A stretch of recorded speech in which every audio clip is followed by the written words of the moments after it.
Get your hands where I can see them, or I will put you on the ground." Those were the first words Deputy Wade Kessler said to a woman who was doing exactly 45 in a 45 zone on a wet stretch of Route 84 outside Briar Hollow, Tennessee, at 9:52 on a Tuesday night. She had not swerved. She had not sped. Her taillight worked. Her registration was current. And still, within 4 minutes, she would be bleeding out on the front seat of a 10-year-old sedan, and the man standing over her would already be rehearsing the lie that was supposed to save him. Before any of that, rewind 2 days. Colonel Renata Hale had been back on American soil for exactly 41 hours. 41 hours since she'd stepped off a C-17 at Dover, still smelling of jet fuel and the particular grit of a country she wasn't allowed to name in casual conversation. 18 months in a forward command billet will do something to a person's relationship with time. It compresses, then it stretches, and by the end, you stop trusting either version. She had spent those 18 months signing off on medevac requests, briefing a 2-star on convoy routes, and writing letters to families that always began the same way and never got easier to finish. Now she was just a woman in a gray college hoodie, jeans, and a 10-year-old Honda, driving south toward Fort Ridgeline to take command of a logistic brigade nobody outside the Army had ever heard of. She had turned down a car service. She had turned down a driver, 44 years old, and she still preferred to be the only one who knew exactly where she was.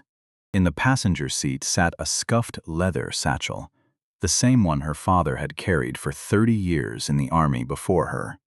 Patched at the strap, with a stitch of dental floss he'd done himself, somewhere in a jungle she'd only ever heard about in stories. He told, half drunk on his birthday. Inside it, her civilian license, her military ID, and a sealed folder of transfer documents, marked with a classification she was not supposed to discuss with anyone below a certain clearance, not even, technically, the man about to point a gun at her head. In her jacket pocket, worn smooth from 20 years of handling, was a brass compass. It didn't work anymore. The needle had frozen sometime around her second deployment, but she carried it anyway because her father, Command Sergeant Major Elias Hale, had given it to her the day she shipped out to basic training and told her something she had never forgotten. North doesn't lie, neither should you. He died 3 years later, a heart that had survived 2 wars giving out quietly in a recliner in Ohio, and she had carried that compass into every room she'd ever walked into since, whether or not she said a word about it. She had grown up watching her father come home from postings all over the world, watching her mother hold a household together on an enlisted paycheck, watching both of them get looked over in grocery store lines and bank lobbies by people who took one glance at their plain clothes and decided they knew everything worth knowing. Her father never argued about it. He just did his job well enough that eventually the job spoke for him. That was the lesson she had carried into every assignment since. You do not perform your worth for people who have already decided not to see it. You let the truth arrive on its own schedule. She wasn't thinking about the compass when the lights came up behind her. She was thinking about a hot shower and a bed that didn't smell like canvas. She signaled early, decelerated smoothly, and pulled into the lit apron of a closed gas station. Because a woman who has run convoy briefings in contested territory does not stop in blind spots if she can help it. Training doesn't turn off just because you've crossed an ocean. The cruiser rocked to a stop behind her, high beams blazing into her mirrors like an accusation. Deputy Wade Kessler climbed out into the drizzle, the brim of his hat already dripping, one hand already resting on the grip of his sidearm, before he'd said a single word to her. He had 11 years on the Briar Hollow County Sheriff's Office and a folder in a locked drawer back at the station that should have ended his career at year 3. 5 excessive force complaints, every one of them quietly disappeared by men who valued the department's clean record more than the people it was supposed to protect. Behind him, hanging back near the passenger door, with the particular stiffness of a man trying not to be noticed, was Deputy Caleb Doyle, 9 weeks on the job, still young enough that his hands hadn't learned yet how to stop shaking. Kessler wrapped his flashlight against her window, instead of asking her to roll it down. Hale lowered it anyway, both hands staying visible on the wheel, and said, "Good evening, officer," in a voice that held no fear in it at all, and that, more than anything, was the thing that set him off. That was not a coincidence, and it was not the first time it had happened to her. She had learned over 2 decades in uniform that calm from a woman who looked like her, plainly dressed, driving an old car, alone on a dark road, did not read to men like Kessler as competence. It read as defiance. And defiance, to a man who had spent a decade being quietly protected from consequences, was the one thing he could not tolerate. "License and registration," Kessler said, shining the flashlight directly into her eyes instead of at her hands, which was its own kind of message. "May I ask why I was stopped?" she said, not moving, not blinking. "I don't explain myself." "It's license now." "My identification is in the bag on the passenger seat," she said, each word deliberate. The tone she'd once used to talk a panicking 23-year-old lieutenant through a roadside IED strike. "I'm going to reach for it with my right hand." "Is that acceptable to you?"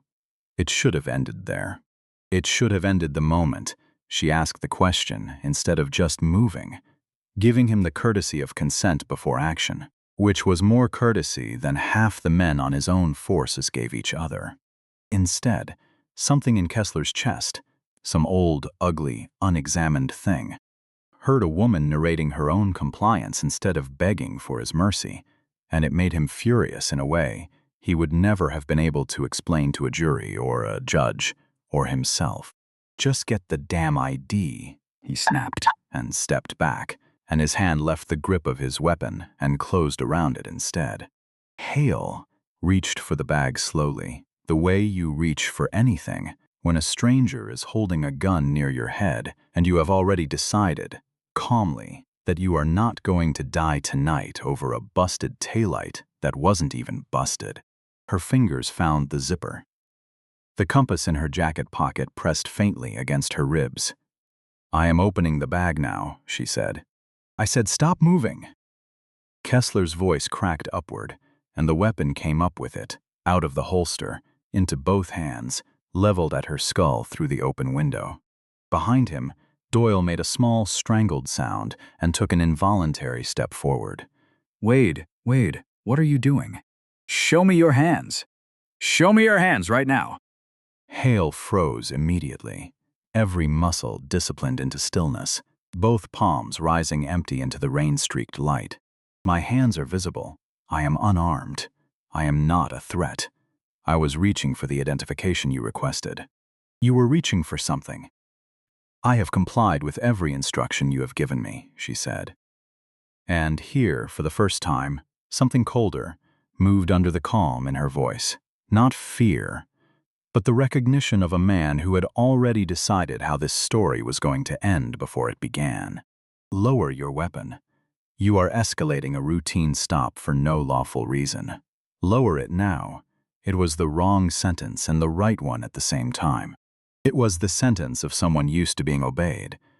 And Wade Kessler, whose entire fragile architecture of self-worth was built on never being told what to do by a woman who wasn't afraid of him, could not process the words as anything other than an attack. The shot came so fast that even Doyle, watching, couldn't say afterward that he saw the trigger move.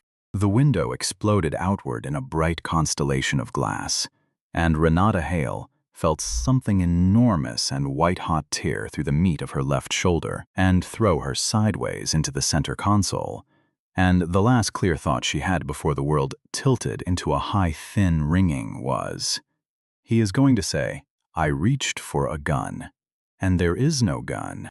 "Shots fired! Shots fired!" Kessler was already screaming into his radio, and even through the roar in her ears, some cold, unbroken part of her, The part that had briefed convoy routes through hostile terrain.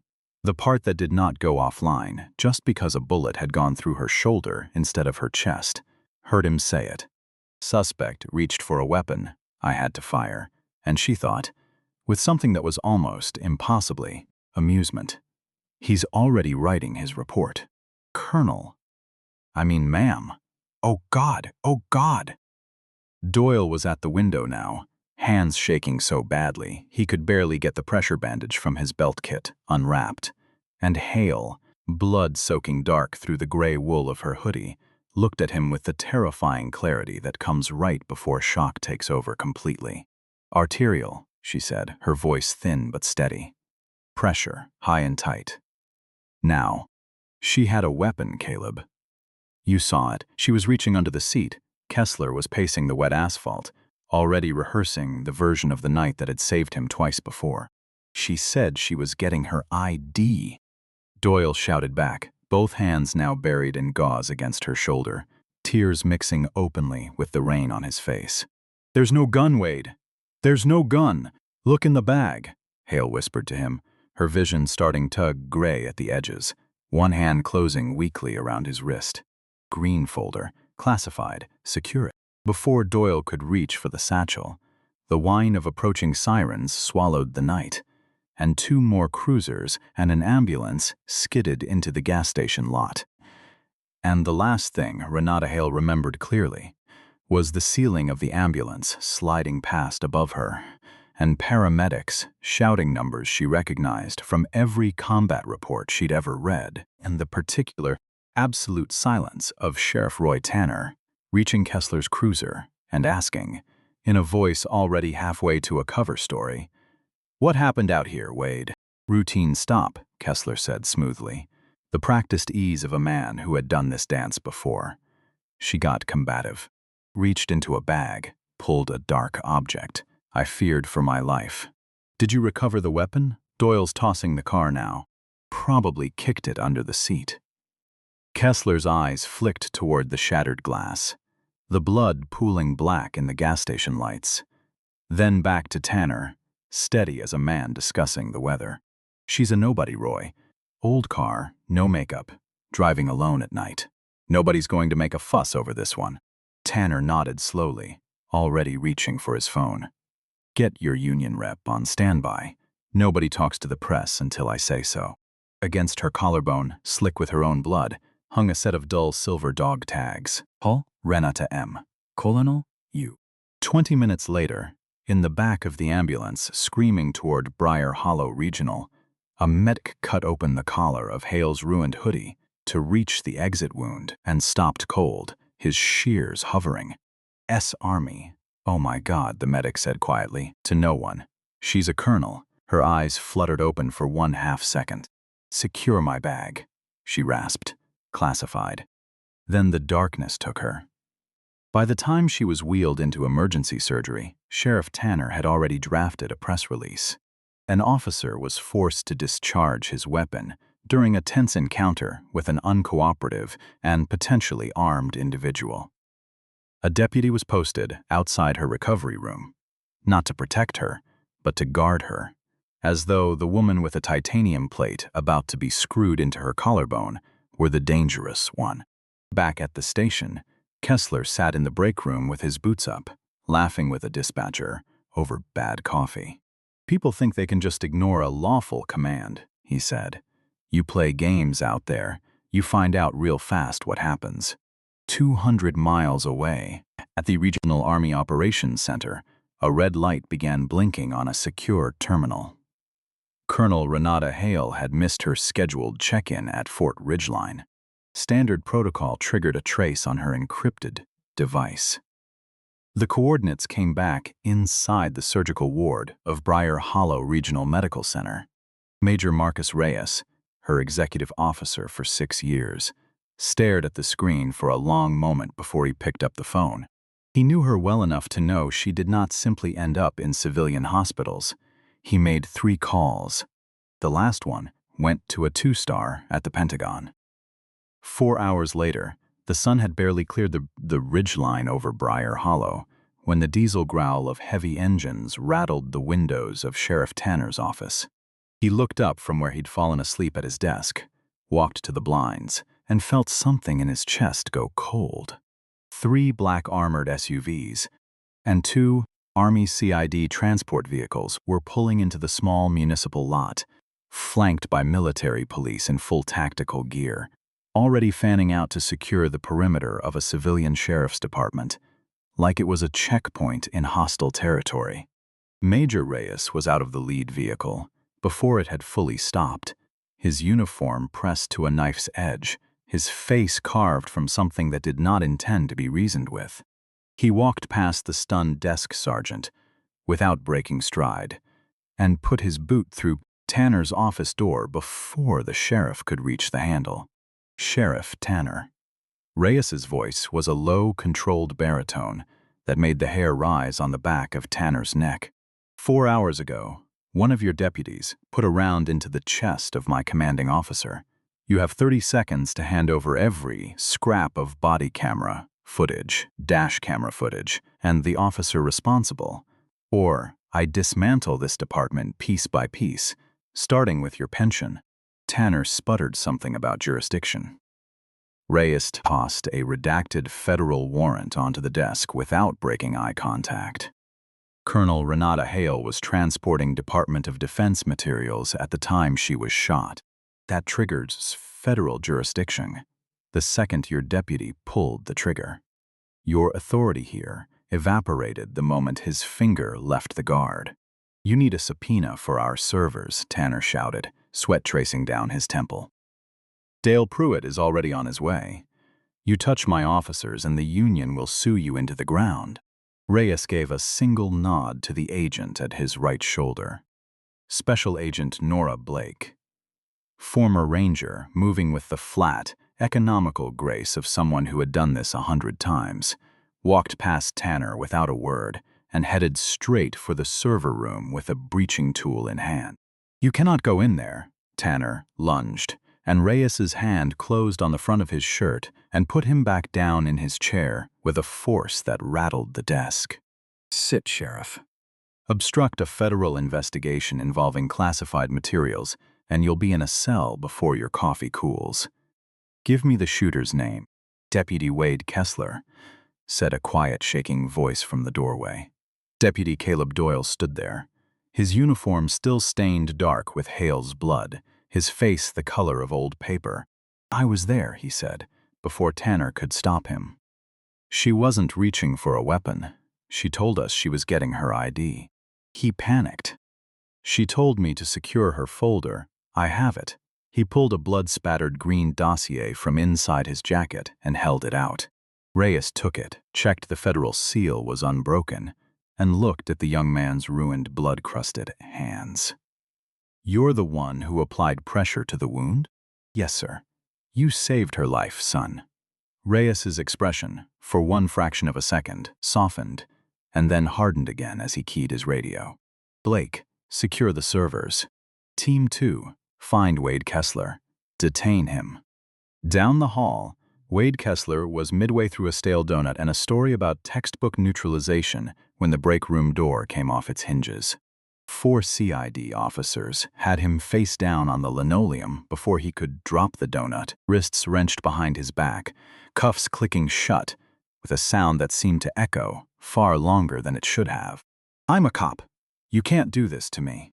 Major Reyes walked in over the splintered doorframe and looked down at him with an expression that held no anger at all, only a vast, settled contempt. Wade Kessler. You are being detained by the United States Army Criminal Investigation Division for the attempted murder of a commissioned officer of the United States Armed Forces and for interference with classified federal materials. What are you? She was nobody. Some drifter in a hoodie. The woman you shot, Reyes said, commanded troops through 2 rocket attacks on a forward base and has more honor in one severed fingernail than you will ever hold in your whole miserable career. Get him out of my sight. As Kessler was dragged out screaming for a Union rep who could no longer help him, The entire federal takeover of the Briar Hollow County Sheriff's Office took less than 30 minutes. Servers seized. Evidence rooms stripped. A leadership that had spent a decade building a fortress of silence, humiliated in front of the very staff who had feared them for years. The rhythmic beep of a heart monitor was the first thing Renata Hale registered when she surfaced. It was a familiar sound. She had woken to it more than once in her career. But the smell was wrong. No iodine, no canvas, only crisp linen and antiseptic.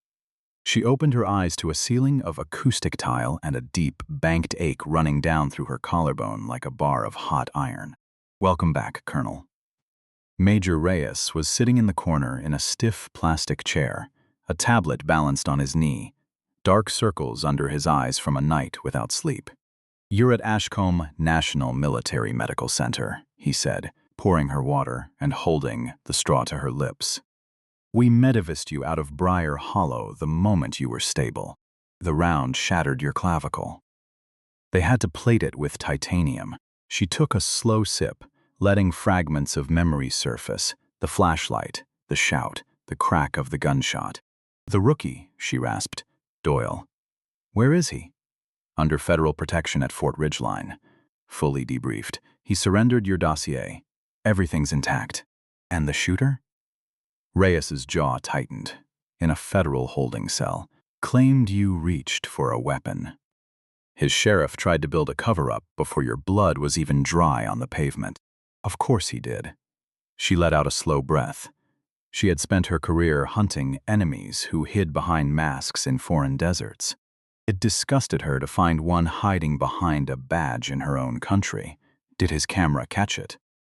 He switched his off 3 seconds after firing. But he made one mistake. He never checked his partners. Reyes turned the tablet toward her. She watched, in grim silence, her own voice on the recording, perfectly calm, narrating her compliance right up until the moment the trigger was pulled on an unarmed woman with both hands in the air. "It's damning," Reyes said. "Special Agent Blake already handed it to the Department of Justice. But it gets worse." "How much worse?"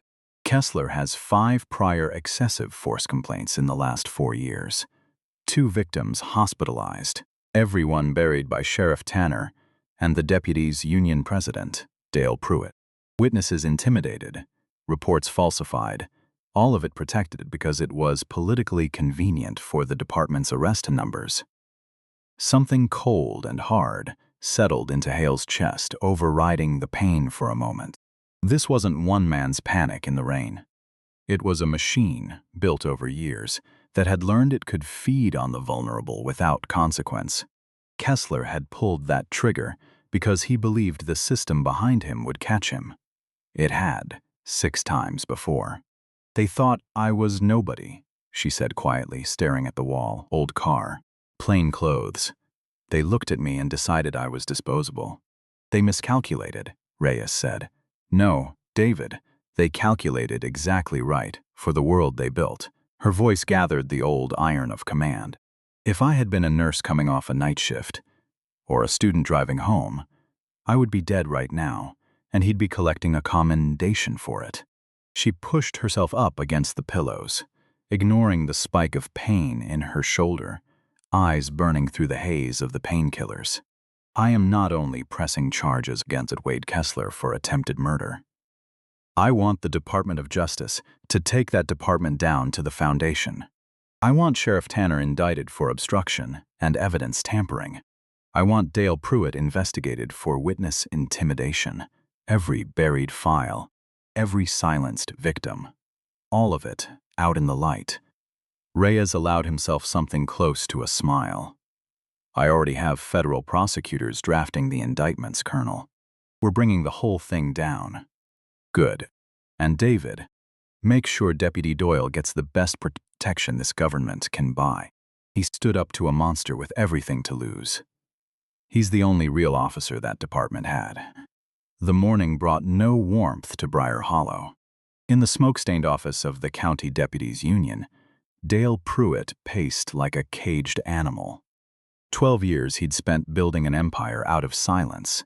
burying internal reports, intimidating local reporters, bullying county council into looking the other way. None of it meant anything against the federal government, and some animal part of him already knew it. Turn that off. Sheriff Tanner barked at the television, bolted to the wall, where a red banner scrolled beneath footage of armored vehicles outside the county building. Army Colonel, shot by local deputy. Federal takeover of sheriff's office. Tanner looked like a man who had aged a decade overnight, uniform rumpled, eyes wild. You told me the DA had this handled, Dale. I can't hold back the Department of Justice, Roy. Pruitt's face had gone a dangerous shade of purple. The FBI froze our union accounts an hour ago.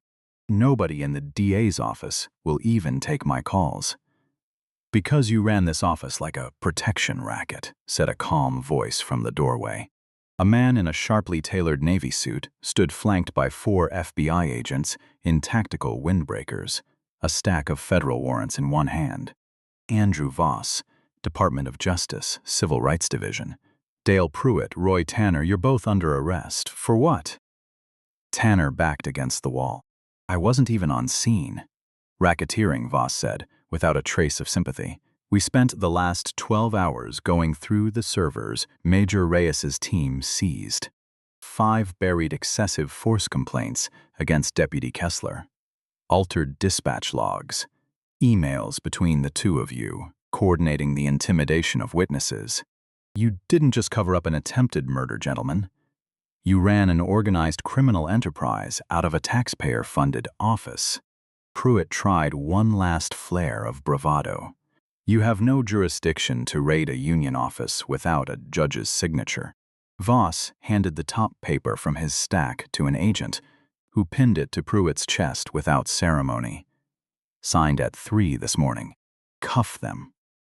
By the time the 2 men were marched out through a wall of cameras and silent, Watchung townspeople, many of them people Tanner's department had failed in smaller, quieter ways for years, the karma of it had become a public thing, impossible to walk back. 200 miles away, in a windowless interrogation room at the federal holding facility outside Fort Ridgeline, Wade Kessler sat in an orange jumpsuit, 36 hours into custody, the bravado finally, completely gone. Major Reyes and prosecutor Andrew Voss stood across the steel table from him. I want my union rep, Kessler said, voice cracking. I want Pruitt.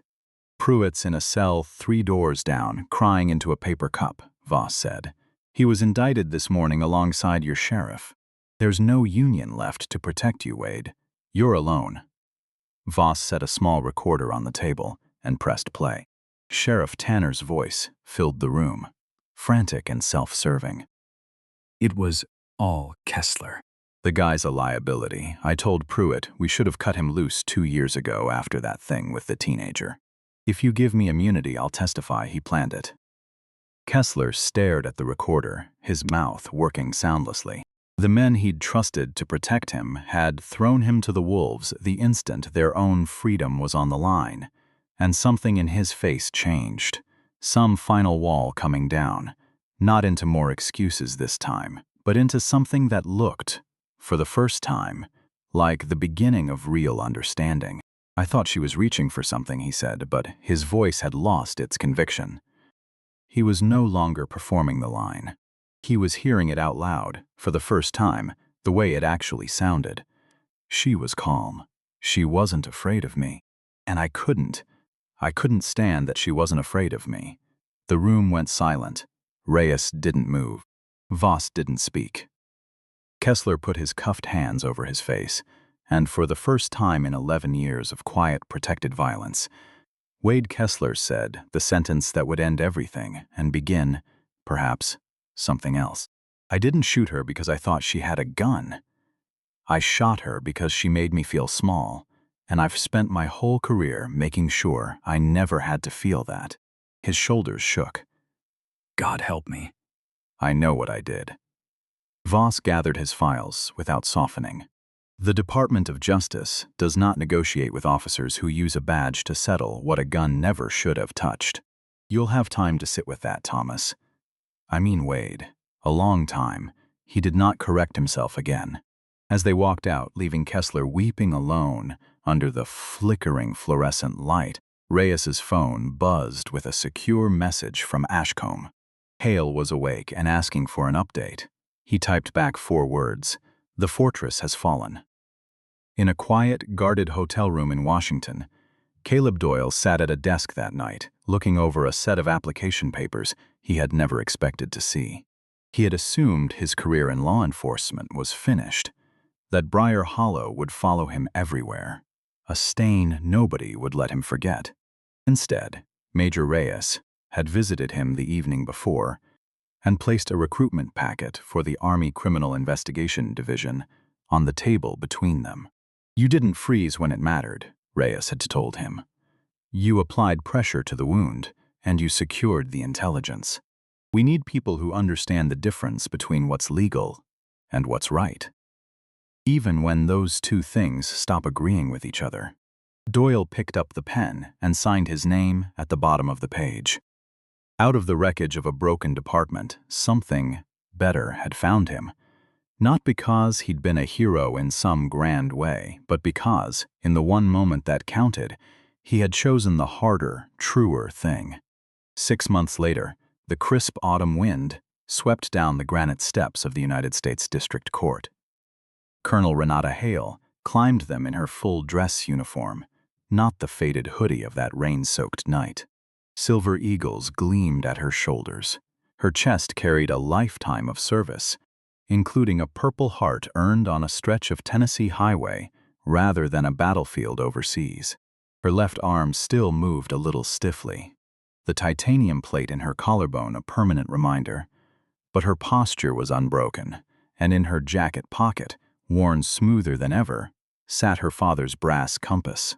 Inside, the courtroom was dense with tension.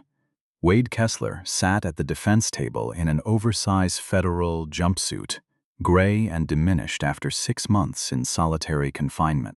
Beside him, Sheriff Roy Tanner and Dale Pruitt sat stripped of everything that had once made them feel untouchable. The trial had been swift. Doyle's body camera footage, Tanner's own recorded betrayal, a mountain of decrypted emails proving a pattern that stretched back years. The defense never stood a chance. The jury took less than 3 hours to return guilty verdicts on every count. Today was sentencing, and Hale had asked to speak. Colonel Hale. "The court recognizes your right to a victim impact statement," Judge Miriam Castellano said. "You have the floor." Hale stood. She did not walk to the podium.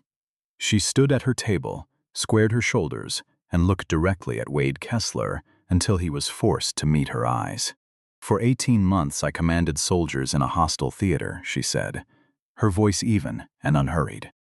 "I watched people bleed for the idea of this country, and the closest I have ever come to dying was on a quiet road in my own nation, at the hands of a man sworn to protect it." Kessler flinched. "You didn't pull that trigger because you were in danger," she continued. "You pulled it because you saw a woman alone on a dark road who wasn't afraid of you, and your ego couldn't survive that. You relied on a system built by the 2 men beside you to shield you from ever facing what you are. That shield is gone now. I didn't just survive what you did to me. I survived to make sure you can never hide behind that badge again." She turned to Tanner and Pruitt. "Your corruption thrived because good people stayed quiet, and vulnerable people had no one who'd believe them. You are not untouchable. You never were. You only ever borrowed the illusion of it." She turned back to the bench. "Your Honor, I ask that these men be sentenced not only for what they did to me, but for every person they silenced before I ever drove down that road. Let their sentence be the reminder that no badge outweighs the law it's meant to serve." She sat. The silence afterward had weight. Judge Castellano looked at the defendants with open disgust. Wade Kessler, for attempted murder and civil rights violations committed under color of law, I sentence you to 42 years without possibility of parole. Kessler's head dropped into his manacled hands. Roy Tanner, Dale Pruitt, For racketeering, conspiracy, and the systemic deprivation of civil rights, I sentence you each to 22 years in federal prison. The gavel fell like a verdict on more than just 3 men. Outside, the autumn light was clean and bright. Briar Hollow was already changing. The county sheriff's department had been dissolved and rebuilt from the ground up under federal monitoring. Its 5 previous victims finally granted the hearings they had been denied for years. One of them, a 19-year-old who had been hospitalized after a stop 2 years before Hale's, stood on the courthouse lawn that morning with his mother, watching the news vans pack up, and told a local reporter it was the first time in his life anyone in a uniform had ever apologized to him and meant it.